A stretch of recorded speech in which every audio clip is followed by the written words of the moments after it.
ನಮಸ್ಕಾರ. ವನಜಾ ಮಲ್ನಾಡ್ ಬಂದಾಯಿತು, ಹೊಸ ವಿಡಿಯೋ ತಂದಾಯಿತು. ಬನ್ನಿ ಇವತ್ತು ಪ್ರೇಮ ಕಾವ್ಯ ಸೀರಿಯಲ್ಲು ಹೇಗೆ ಮೂವ್ ಆಗುತ್ತೆ, ಏನು ಸ್ಟೋರಿ ನೋಡೋಣ. ಅದಕ್ಕೆ ಮುಂಚೆ ಸಬ್ಸ್ಕ್ರೈಬ್ ಮಾಡ್ಕೊಳ್ಳಿ, ಹಾಗೆ ಲೈಕ್ ಕೊಡಿ. ಪ್ರೇಮ ಮತ್ತು ಕಾವ್ಯ ಈಗ ಮನೆಗೆ ಬಂದು ಇಬ್ಬರು ಸೇರಿಕೊಂಡಿದ್ದಾರೆ ಅವ್ರವ್ರ ಗಂಡದಿರ ಜೊತೆಗೆ. ಕಲ್ಯಾಣಿಗೆ ಖುಷಿಯಾಗಿದೆ.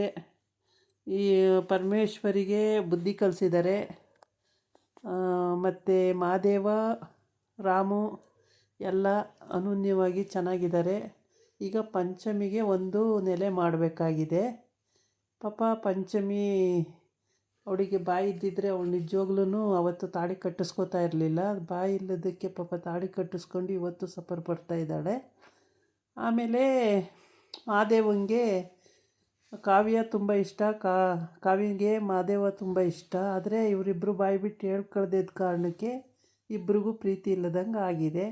ಅದಕ್ಕೆ ಪ್ರೇಮ ಹೇಳ್ತಾಳೆ, ಇನ್ನೂ ಲೇಟ್ ಮಾಡಬೇಡ ಕಾವ್ಯ, ಹೋಗು ನಿನ್ನ ಪ್ರೀತಿ ಹೇಳ್ಕೊ ಅಂತ ಹೇಳ್ತಾಳೆ. ಇಲ್ಲಿ ಹೆಂಡತಿ ಬಗ್ಗೆ ತುಂಬ ಬೇಜಾರು ಮಾಡ್ಕೊಂಡಿದ್ದಾನೆ. ನನ್ನ ಜೊತೆಗೆ ಇದ್ಕೊಂಡು ಇಷ್ಟೊಂದು ಕ್ರಿಮಿನಲ್ ಆ್ಯಕ್ಟಿವಿಟಿ ಮಾಡಿದ್ಲಲ್ಲ ನನ್ನ ಹೆಂಡತಿ ಅಂತೇಳಿ ಇವನು ತುಂಬಾ ಬೇಜಾರು ಮಾಡ್ಕೊಂಡಿದ್ದಾನೆ. ಆದರೆ ಏನೂ ಮಾಡೋಕ್ಕಾಗಲ್ಲ. ಅವ್ರು ಹೆಂಗಸರು ಮಾಡೋ ಕೆಲಸ ಗಂಡಸ್ರಿಗೆ ಏನು ಗೊತ್ತಿರುತ್ತೆ, ಹೊರಗಡೆ ಇರ್ತಾರಲ್ವ. ಅಣ್ಣ, ನನಗೆ ಈ ಥರ ಆಗುತ್ತೆ ಅಂತ ಗೊತ್ತೇ ಇಲ್ಲ ಅಣ್ಣ. ಎಷ್ಟೊಂದೆಲ್ಲ ಅನಾಹುತ ಆಗೋಯ್ತು, ಯಾವುದೂ ನನಗೆ ಕಣ್ಣಿಗೆ ಕಾಣಿಸ್ಲಿಲ್ಲ. ನೀನು ಇಲ್ವೇನೋ ಅಂದ್ಕೊಂಡಿದ್ದು. 21 ವರ್ಷ ಇನ್ನಿಲ್ಲ ಬಿಡು, ಬರಲ್ಲ ಅಂದ್ಕೊಂಡೇ ಇದ್ದು ಅಣ್ಣ. ಆದರೆ ಹೆಂಗೋ ಜೀವ ಸಮೇತ ಬಂದಿಯಲ್ಲ, ಅದೇ ಖುಷಿ ಅಂತ ಎಲ್ಲ ಹೇಳ್ತಾನೆ. ಆಮೇಲೆ ಹಂಗೆಲ್ಲ ಹೇಳಿ ಅವನಿಗೂ ತೃಪ್ತಿ ಆಗೋ ರೀತಿ ಸಮಾಧಾನ ಮಾಡ್ತಾನೆ.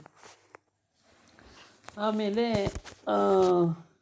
ಈ ಕಡೆ ಕಾವ್ಯ ಪ್ರೇಮ ಹೇಳ್ತಾಳೆ, ಕಾವ್ಯ ಲೇಟ್ ಮಾಡಬೇಡ ಕಣೆ, ಇವಾಗಲೇ ಲೇಟಾಗಿದೆ, ಇನ್ನೂ ಲೇಟ್ ಮಾಡಬೇಡ ಕಣೆ.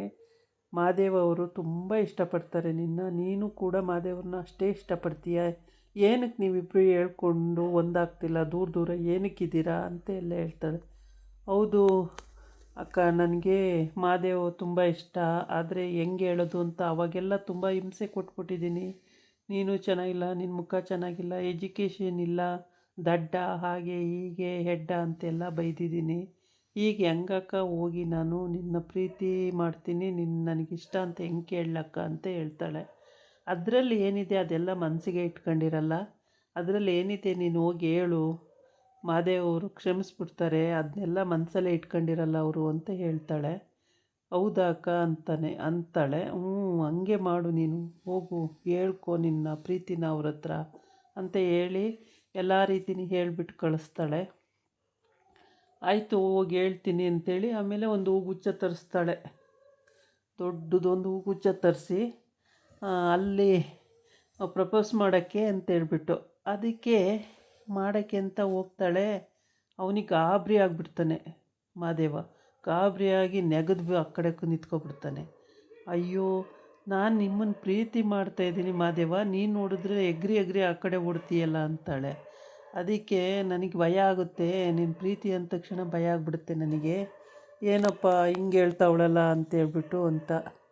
ಆಗ ಸರಿ ಅಂತೇಳ್ಬಿಟ್ಟು ಆಮೇಲೆ ಅದನ್ನು ಹೇಳಬೇಕು, ಯಾವ ರೀತಿ ಹೇಳ್ತಾಳೆ ಅನ್ನೋದೇ ಮುಖ್ಯ ಕಾರಣ ಇಲ್ಲಿ. ಪ್ರೇಮ ಎಲ್ಲ ರೀತಿಯೂ ಅವಳಿಗೆ ತಿಳುವಳಿಕೆ ಹೇಳಿದ್ದಾಳೆ. ಅದನ್ನು ಕೇಳಿ ಅವಳು ಅದನ್ನು ಮುಂದುವರ್ಸ್ಕೊ ಹೋದರೆ ಪರವಾಗಿಲ್ಲ, ಇಲ್ಲಾಂದರೆ ಅವಳಂಥ ದಡ್ಡಿ ಬೇರೆ ಒಬ್ಬಳಿಲ್ಲ ಅಂತ ಆಗುತ್ತೆ. ತುಂಬ ಚೆನ್ನಾಗಿ ಅವಳು ಹೀಗೆ ಇರಬೇಕು ಕಾವ್ಯ, ಹೀಗೆ ಇರು, ಹೀಗೆ ಮಾಡು ಅಂತೆಲ್ಲ ಹೇಳಿದ್ದಾಳೆ. ಅದನ್ನೇ ಕೇಳಿಸ್ಕೊಂಡು ಇವಳು ಸರಿ ಮಾಡ್ಕೋಬೇಕು. ಮಹಾದೇವನು ಅಷ್ಟೇ, ಅವನು ಒಡ್ಡ ಪಡ್ಡನ ಇರೋದ್ರ ಬದಲು ನೀಟಾಗಿ ಇವಳ ಜೊತೆ ಹೊಂದ್ಕೊಂಡು ಹೋಗೋ ಅಂಥ ಬುದ್ಧಿ ಕಲಿಬೇಕು. ದೊಡ್ಡವರು ಅಪ್ಪ ಅಮ್ಮಂಗೆ ಇವೆಲ್ಲ ವಿಷಯಗಳು ಗೊತ್ತಿರಲ್ಲ. ಪಾಪ ಅವರು ಗಂಡ ಹೆಂಡತಿ ಚೆನ್ನಾಗೇ ಅವರೇ ಅಂದ್ಕೊಂಡಿರ್ತಾರೆ. ಯಾರೇ ಮಲ್ಲಾದರೂ ಅಷ್ಟೇ, ಒಳಗಡೆ ಗಂಡ ಹೆಂಡತಿ ಮಧ್ಯೆ ಏನು ನಡೆಯುತ್ತೆ ಅನ್ನೋದು ಯಾರಿಗೂ ಗೊತ್ತಿರಲ್ಲ. ಮೇಲ್ಗಡೆ ಚೆನ್ನಾಗೇ ಇರ್ತಾರೆ, ಇವರಿಬ್ಬರು ಚೆನ್ನಾಗಿದ್ದಾರೆ ಅನ್ಕೋತಾರೆ, ಸುಮ್ಮನೆ ಇರ್ತಾರೆ, ಅಷ್ಟೇ ಅಲ್ಲಿ ನಡೆಯೋದು. ಅಕ್ಕ ತಂಗಿರಾದರೆ ಹಿಂಗೆ ಹೇಳ್ಕೊಳ್ತಾರೆ, ಗೊತ್ತಿರುತ್ತೆ. ಆದ್ದರಿಂದ ಅಕ್ಕ ತಂಗಿರಿರಬೇಕು ಅನ್ನೋದು ಇದಕ್ಕೆ. ಮತ್ತು ಕಲ್ಯಾಣಿ ಮನೆಯಲ್ಲಿ ಇವಾಗೆಲ್ಲ ಸಂತೋಷವಾಗಿದ್ದಾರೆ. ಯಾವ ತೊಂದರೆನೂ ಇಲ್ದಂಗೆ ದಾಮಿನಿಗೆ ಅಲ್ಲಿ ಅವಳಿಗೆ ಕಟ್ಟಾಕಿ ಅವಳಿಗೆ ಅಲ್ಲಿ ಬಿಟ್ಟಿದ್ದಾರೆ. ಇದಾಗಿತ್ತು ಇವತ್ತಿನ ವೀಡಿಯೋ. ನಾಳೆ ಇನ್ನೊಂದು ವೀಡಿಯೋ ಜೊತೆ ಬರ್ತೀನಿ. ನಮಸ್ಕಾರ.